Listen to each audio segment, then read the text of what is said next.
Urea సమస్య మీద దాదాపు 3 నెలల నుంచి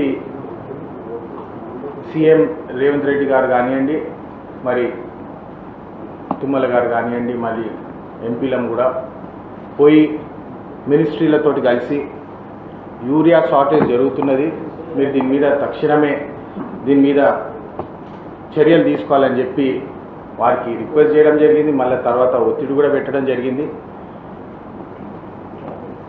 సంవత్సరం క్రితము ఎలక్షన్ క్యాంపెయినింగ్లో కూడా ఇదే చెప్పినాము.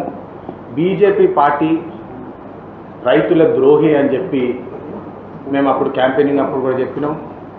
ఇప్పుడు కూడా మీరు చూస్తే ఏదైతే ఓట్ చోరీ అని చెప్పి ఏదైతే రాహుల్ గాంధీ గారు చెప్తున్నారో, బీజేపీ పార్టీ 8 ఎంపీలు తెలంగాణలో వచ్చినారు.